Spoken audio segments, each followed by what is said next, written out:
Ring around the roses, pocket full of posies. Ashes, ashes, we all fall down.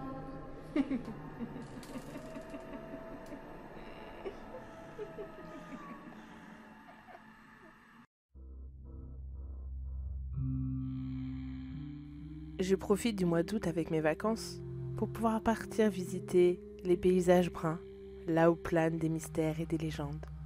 C'était mon rêve de pouvoir y aller. J'ai déjà visité différents lieux mythiques, comme des temples incas. Je suis un peu comme Indiana Jones, ou encore Tomb Raider, sans la poitrine généreuse. Je m'appelle Lana. Je suis fascinée par tout ce qui touche le mystère, aussi bien qu'avec un objet ou même d'un lieu. Je ne sais pas vraiment pourquoi. Cela doit provenir que mes parents étaient des anciens archéologues, qui malheureusement étaient portés disparus, suite à une tempête des sables, pour se rendre sur leur lieu de travail. Alors, est-ce que c'est une façon pour moi de faire perdurer l'âme de mes parents, en termes de recherche, pour vouloir faire avancer l'histoire? Je ne sais pas. Oui, c'est fort probable, sans aucun doute même. Ma nouvelle destination est la côte aux squelettes. Je pense que beaucoup de personnes connaissent ce coin, mais pour ceux qui ne pourraient pas connaître, elle est située sur la partie nord de la côte atlantique de la Namibie, au sud de l'Angola. La zone est protégée par le parc national de Skeleton Coast, créé en 1971. La côte est constituée de sable souple, occasionnellement entregroupé par des affleurements de pierres. Un endroit plutôt classique, dirons-nous, surtout dans un endroit désertique. Rien que pour ça, je voulais m'y rendre, mais pas seulement pour ça.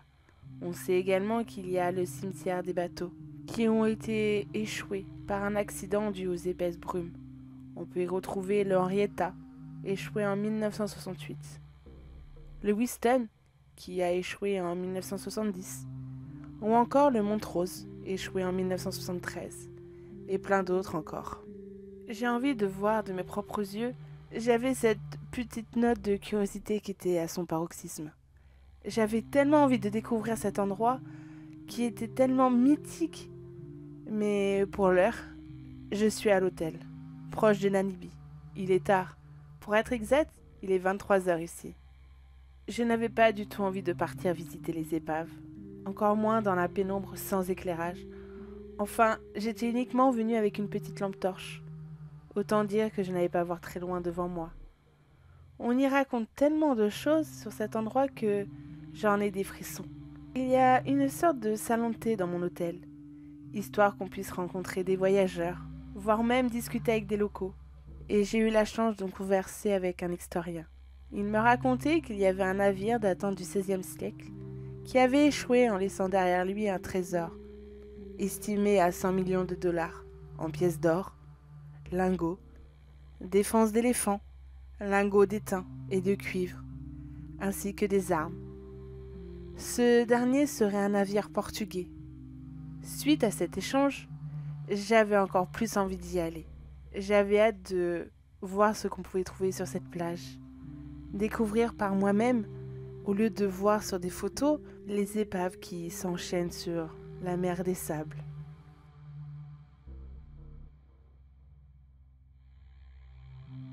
Le jour est enfin décidé à se montrer. Je n'ai pas réussi à trouver un bon sommeil. J'avais cette petite hâte qui m'empêchait forcément de fermer l'œil. Vous savez, ressentir ces palpitations au bout du doigt, votre cœur qui n'arrête pas de battre de plus en plus fort. Clairement, je n'ai pas réussi à trouver le sommeil. Du moins, je me suis peut-être assoupie, oui, avec le décalage horaire, mais sans plus. C'était une grande première pour moi. En plus de tout ça, j'étais toute seule. Oui, je sais que ce n'était pas très intelligent de ma part, mais j'avais tellement envie de vivre cette aventure pleinement, ne pas avoir de contraintes avec un guide ou même avec un collègue qui ne comprenne pas ce que j'ai envie de vivre. C'était mieux ainsi. D'ailleurs, un guide m'a déposé à quelques mètres des dunes. Pendant le court trajet, il disait que sur la côte, la remontée du courant d'air froid de Benguela donnait naissance à un brouillard dense sur l'océan. pendant une grande partie de l'année. Des vagues déferlent de façon constante sur les différentes plages. Avant l'arrivée des bateaux à moteur, il était alors impossible d'y accoster.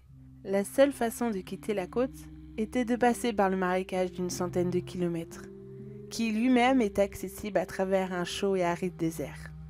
Mais pour le moment, c'était le moment d'apprécier l'instant présent. J'étais enfin arrivé à la zone dite le cimetière des bateaux.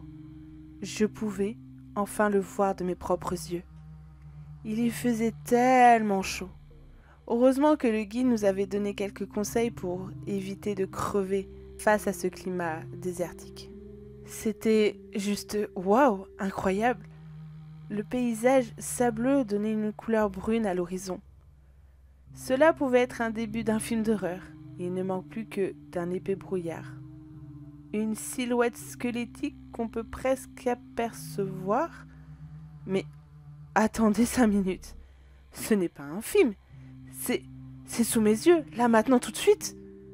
Le meilleur moyen face à cette situation pour le moins étrange, prendre mes jambes à mon cou. Je n'ai pas eu le temps d'avancer quelques pas que c'était devant moi. La Jeep du guide était encore là. Je n'ai pas eu le temps de lui demander si je pouvais rentrer que je me suis jetée carrément à l'arrière du véhicule. Et il m'a jeté un regard rempli de questions. En guise de réponse, j'ai pointé le doigt vers l'ombre que j'ai vue. Il a tourné la tête dans la direction que je lui ai montrée, mais ce regard accusateur me fit lever la tête et j'ai constaté qu'il n'y avait rien du tout.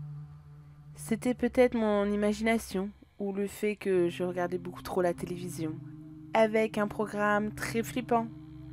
D'un air gêné, j'ai donc repris ma route à pied, là où je l'avais laissée. L'épais brouillard était dissipé.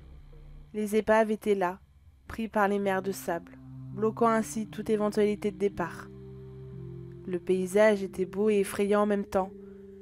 Je m'étais mis à penser comme les équipages. Enfin, du moins à leur dernier instant. J'osais à peine ressentir leur émotion au moment où ils ont constaté que c'était la fin pour eux, qu'ils n'avaient aucune possibilité de pouvoir s'échapper de la tragédie qui les attendait. Imaginons que certains ont commencé à paniquer, décidant par la même occasion de sauter par-dessus bord. Mais on oublie qu'à une certaine époque, les marins qui prenaient la mer ne savaient pas nager. Donc c'était du suicide, pour eux. Et les autres de l'équipage ont décidé de subir leur sort, sachant que la mort leur serait une issue fatale. Je les entendais hurler, demandant de l'aide à la mer. Mes yeux étaient tout humides. Je n'avais pas réalisé que j'avais commencé à pleurer, ni même depuis quand. La vision que je venais de faire était tellement réelle. J'ai eu un haut de cœur.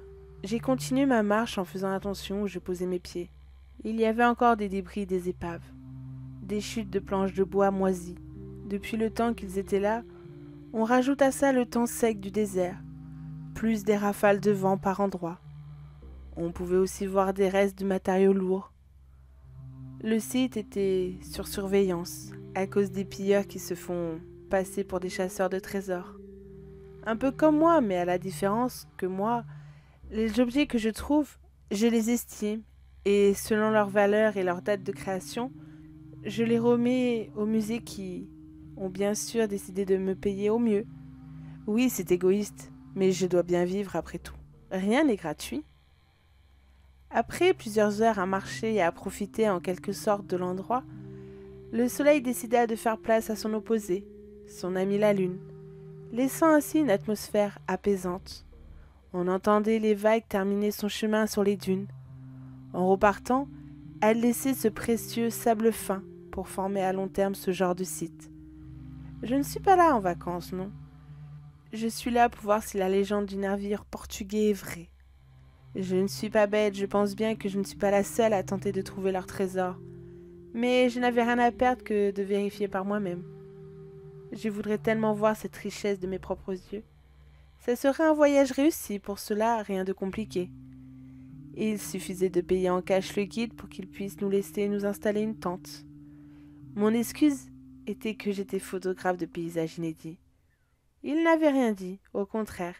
Il était content qu'on s'intéresse à la nature, plutôt que d'essayer de piller les navires. Je pouvais le comprendre, mais dommage pour lui. J'étais une très bonne menteuse. Une fois que la lune a pris place, le guide, lui, cela faisait déjà un moment qu'il était rentré. Je suis donc désormais seule, avec cette plage qui est fabuleuse, et les épaves de navires qui cachent par endroits le peu de lumière que me donne la lune. Une fois que ma tente était bien installée, je me suis donc munie de ma lampe torche, en fouillant ici et là dans des recoins qui n'ont pas été explorés. Enfin, du moins, je l'espérais par d'autres curieux. L'endroit en question existait depuis bien longtemps, et des pilleurs, il y avait dû en avoir un certain nombre. J'entendais uniquement le bruit des vagues, c'était tellement reposant que je pouvais presque m'endormir tellement que mon esprit était au calme. Profitant du clair-obscur, quand soudain, à côté de moi, un léger craquement. Je me suis dit alors que c'était certainement des tortues. Je sais qu'il y en avait dans le coin et donc je ne relevais pas spécialement le bruit que j'entendais derrière moi. J'ai essayé alors de faire abstraction de ce que j'entendais, tout en profitant de la vue et de regarder ici et là, comme je disais, dans les navires. Mais j'avouerai qu'il y avait quelque chose d'étrange. Je me rappelle qu'il y avait très peu de navires. Mais là, juste avec la lampe torche, j'avais l'impression qu'il y avait une dizaine, voire une vingtaine, même plus encore, d'épaves de navires qui étaient là, au bord de cette mer de sable. Était-ce le fruit de mon imagination ? Non, au bout d'un moment, ça faisait beaucoup. Des bruits encore se faisaient entendre derrière moi. Je ne croyais plus du tout à ce moment-là à des tortues. J'avais beau essayer de me retourner, je ne voyais rien. Les sons étaient là, mais personne à proximité. Est-ce que j'ai le trouillomètre à 0 ? Non, pas encore. Je sais qu'il y a certaines légendes. En discutant avec certains locaux, j'ai cru comprendre que certains touristes avaient vu, voire même entendu, des choses qui ne sont pas présentes, qui ne sont pas dans le même aspect que nous. Disons les mots. Ils ont vu des spectres, plus communément appelés des fantômes. Est-ce que c'était avec ça que je devais faire ce soir ? Des fantômes ? Des âmes qui n'ont pas réussi à trouver le repos éternel ? Est-ce qu'ils étaient là pour faire de la prévention ? Ou plutôt d'essayer de nous attirer vers eux, telles des sirènes, comme dans la mythologie grecque ? Vous savez, ces belles femmes, enfin belles. Tout dépend de quel côté vous regardez. Est-ce qu'ils faisaient pareil ? Chantonner une petite douce mélodie pour mieux nous attirer à eux ? Je ne sais pas. Mais j'entends toujours des bruits derrière moi. J'ai l'impression d'être dans Pirates des Caraïbes. Vous savez, le moment où le Black Pearl est fantomatique, avec ses squelettes à l'intérieur ? Eh bien, j'ai l'impression d'être dans le même endroit. Être entouré de fantômes navires ? L'endroit était mystique, ok, mais j'avais cette sensation de ne pas être toute seule. J'avais l'impression que l'on m'observait. Je dois bien admettre que la sensation était très désagréable. Je n'aimais pas du tout me sentir observée de la sorte. J'ai entendu un second crack. Je me suis aussitôt dit que c'était sûrement le bruit des vagues contre les navires qui étaient là à échouer. Mais non, je l'ai vue, cette silhouette. Elle était là, devant moi. Mais comment vous dire que le brouillard s'est levé au même moment que je l'ai aperçue. Cette silhouette qui était là, mais pas seule. Derrière elle, il y avait je ne sais combien de silhouettes encore. Était-ce un mirage ? Je ne sais pas. J'ai pris mon courage à deux mains. J'ai avancé vers elle, tout doucement. Mais plus j'avançais, et plus la brume, l'épais brouillard, reculait, laissant apparaître de plus en plus de silhouettes. Je ne sais pas où est venu mon courage, mais j'ai laissé mes yeux se porter sur elle. Je voyais bien que c'était un squelette. Il n'y avait pas de chair, il n'y avait pas de yeux, là où était normalement constituée une personne normale. Il n'avait pas de cheveux non plus. Son crâne était luisant. Est-ce qu'il brillait à la lumière de ma torche ou le reflet de la lune ? Je ne sais pas. Était-ce la fameuse légende qu'il n'y avait pas seulement des bateaux ici sur la côte des squelettes ? Les squelettes des navires, non, mais plutôt les squelettes des marins qui sont morts durant les naufrages. Ils n'avaient pas l'air bien méchants, ni même agressifs, non. Ils se laissaient regarder, ils semblaient paisibles. Quand je m'approchais de lui, il ne bougeait pas plus que ça. Les autres derrière lui, je veux dire, celui qui semblait être le capitaine, ne bougeait pas. Les autres me regardaient fixement. Dès que j'avançais vers la droite ou la gauche, leur tête allait vers la droite et la gauche également. On pouvait presque faire une valse avec eux. Mais non, l'ambiance était bien lugubre. Mais dès l'instant que j'ai commencé à vouloir m'approcher d'un navire, le capitaine, enfin je semblais que c'était le capitaine, a sorti une arme à feu, droit dans ma direction. J'ai eu à peine eu le courage de faire un pas vers le navire qui était devant moi que j'ai entendu un coup de feu. La balle a aussitôt touché mon épaule. Je pense que c'était une prévention. J'ai bien compris alors qu'il fallait que je m'éloigne. Mais quand j'ai essayé de me retourner pour partir direction ma tente, un autre coup de feu a retenti, dans ma jambe cette fois-ci. J'ai juste eu le temps d'esquisser un regard derrière moi, que toute la horde s'approchait de plus en plus. Tous avaient une arme à feu dans les mains. Je n'ai même pas eu le temps de vérifier s'il y a eu vraiment un trésor parmi ces navires. Malheureusement, je pense que je ne le saurai jamais. Était-ce le moment pour moi de rejoindre mes parents ? Ma curiosité a été trop forte, je pense. Le mystère qui régnera autour de les côtes de squelettes en Namibie, eh bien, cela restera un secret pour tout le monde, je pense.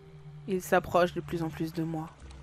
Je ne suis pas aveugle, même avec ma lampe torche, qui malheureusement n'éclaire pas très bien, je les vois, ces silhouettes s'approcher de plus en plus.